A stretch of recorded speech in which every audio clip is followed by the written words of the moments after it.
안녕하세요. 하루를 정리하는 뉴스입니다. 미군이 베네수엘라에 진입해 니콜라스 마두로 대통령을 생포하는 동안 베네수엘라가 자랑하던 러시아제 고성능 방공망은 사실상 존재하지 않는 것이나 마찬가지였습니다.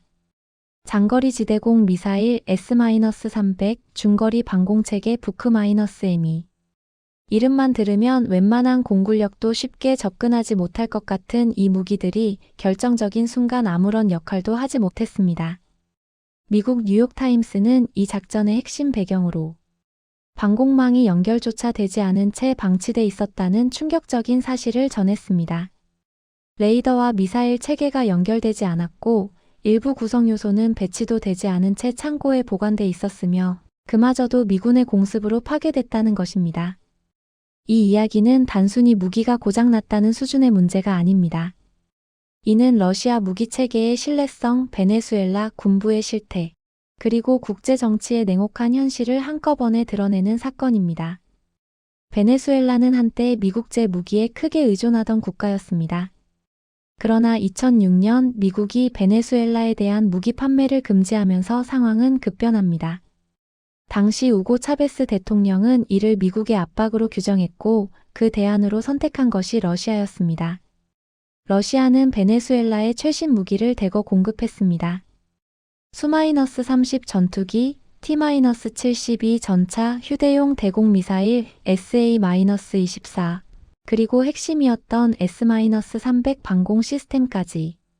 차베스는 공개 연설에서 이 로켓들이 있으면 외국 비행기들이 와서 우리를 폭격하기는 매우 어려워질 것이라고 자신했습니다. 하지만 문제는 무기를 사는 것과 운용하는 것은 완전히 다른 차원의 일이라는 점입니다. S-300 같은 방공 시스템은 단순히 미사일 몇 기를 배치한다고 작동하는 무기가 아닙니다.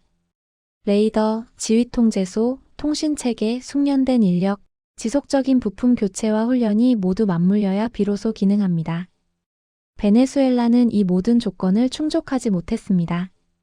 미국의 제재로 인해 부품 수급은 갈수록 어려워졌고 군 내부의 부패와 무능은 체계적인 운용을 가로막았습니다.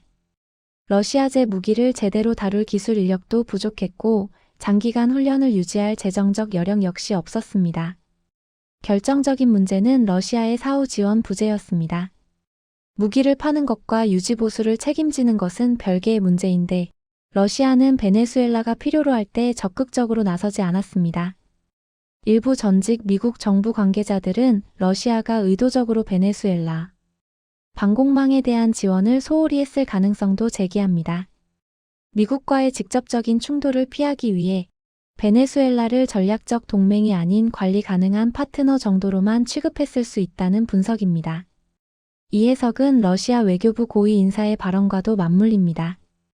러시아는 베네수엘라와의 관계를 벨라루스와 같은 연합 관계로 보지 않는다고 명확히 선을 그은 바 있습니다. 즉, 필요할 때 모든 것을 걸고 지켜줄 동맹은 아니라는 뜻입니다. 이런 상황에서 미군의 작전은 거의 저항 없이 진행됐습니다.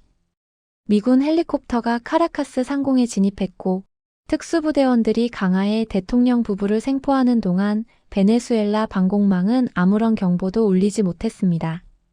레이더는 연결돼 있지 않았고 미사일은 발사 준비조차 돼 있지 않았습니다. 일부 방공 장비는 배치도 되지 않은 채 창고에 있었고 그 창고마저 공습으로 파괴됐습니다. 미국 국방부 장관은 작전 이후 짧은 한마디로 상황을 정리했습니다. 그 러시아제 방공 시스템이 별로 잘 작동하지 않은 것 같다. 이 발언은 단순한 조롱이 아니라 국제사회에 보내는 명확한 메시지였습니다. 러시아 무기 체계가 실제 전장에서 어느 정도 신뢰할 수 있는지에 대한 의문을 공식적으로 던진 것입니다. 이번 사건은 러시아의 무기 수출 강국 이미지에도 큰 타격을 줬습니다. 서류상 성능과 실전 운용 능력은 전혀 다를 수 있다는 사실이 전 세계에 생중계된 셈이기 때문입니다. 전직 미국 외교관은 이 사태를 두고 종이호랑이였다는 게 들통났다고 평가했습니다. 무기를 사는 데는 성공했지만 그 무기를 지켜줄 정치적 군사적 신뢰는 끝내 확보하지 못했다는 의미입니다. 이 사건은 또한 독재 정권의 군 현대화가 왜 실패로 끝나는지를 보여주는 전형적인 사례이기도 합니다. 권력 유지를 위해 무기를 도입하지만 정작군의 전문성과 체계적인 운영에는 투자하지 않는 구조. 부패한 지휘부, 형식적인 훈련, 보여주기식. 무기 전시가 결국 결정적인 순간에 치명적인 결과로 돌아온 것입니다. 베네수엘라 방공망의 붕괴는 하루아침에 일어난 일이 아닙니다.